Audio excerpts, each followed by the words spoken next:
So Breath of the Wild 2 is my most anticipated game of 2022. It's fun seeing just how hyped people are for this game, despite what little information is available. We don't even have a title for the thing. Seeing the trailers on the official Nintendo YouTube page call it the sequel to The Legend of Zelda Breath of the Wild gives me a good laugh. I've been hesitating on making this video for two reasons. First, there is hardly any information on this game at all. 2 trailers, some interviews, a 2022 release year, and that's it.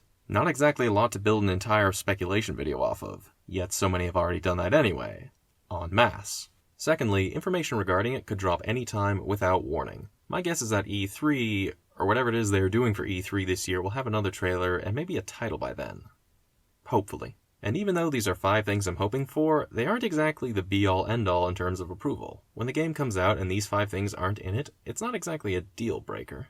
Anyways, here are my 5 hopes for the sequel to The Legend of Zelda Breath of the Wild. Number 5. Improved lip syncing. Pretty self-explanatory. I feel the lip syncing could be improved. You can tell in Breath of the Wild it's clear that instead of the lip flap being reanimated like it normally is for localized games, it was just voiced to match it.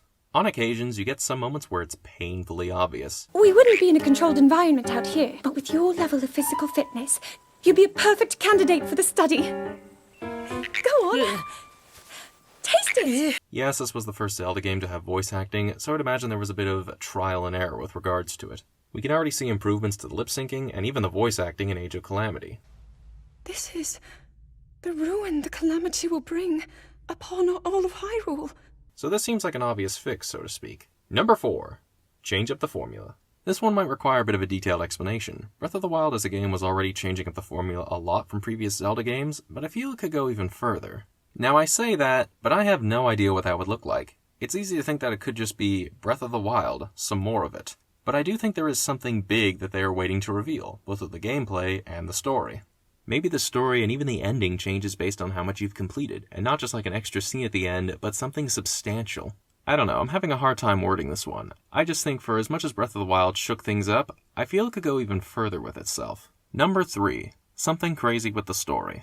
This kind of goes hand in hand with the last one, but specifically for the story. What we've seen so far, it seems like the story is going for a crazy, almost out there direction. It's what makes the speculation all the more fun, because trying to make heads or tails of what we've seen so far is all part of the game, frankly. Theories ranging from the presence of time travel, to are we in the Sacred Realm, to are we seriously playing as Ganondorf, makes me wonder if the speculation is totally off, or something truly crazy is about to happen.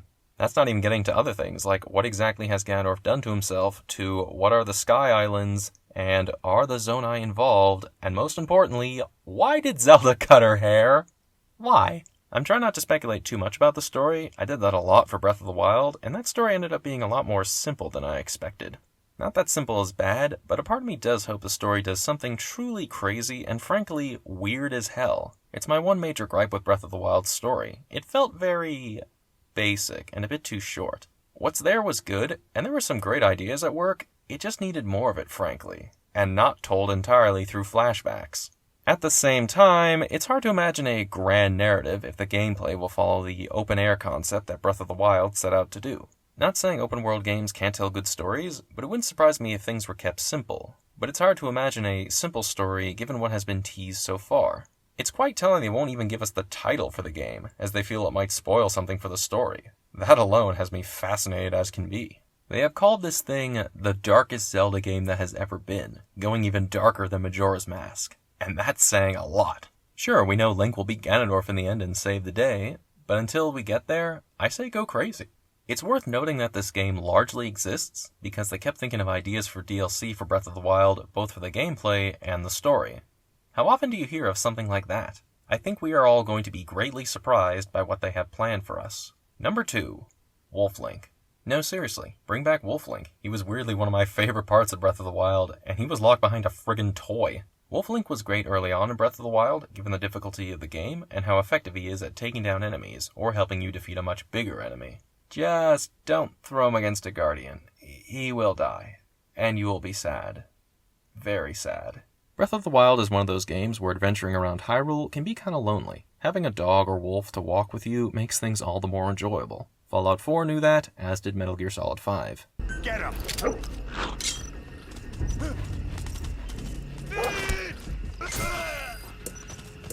I don't see why he couldn't come back, but if he doesn't, well, I would be sad. Very sad. But this leads to my other hope that the Wolflink amiibo for Skyward Sword HD does something. Maybe you fly around on a Wolflink, which would make the whole floating islands thing all the more easier to travel around. You could shoot arrows from the back of it, control your altitude, maybe even do the spin attack from Skyward Sword. I don't know. Unless Link is traveling with Zelda the whole game, which I doubt, it's going to be a bit of a lonely adventure. Speaking of Zelda, number 1, playable Zelda. I'm sure everyone and their dog, or wolf, has been speculating this. Not only will Zelda have a bigger role in the story, but I feel she might finally be playable. I already have it good in my head how it might play out. Yeah, okay.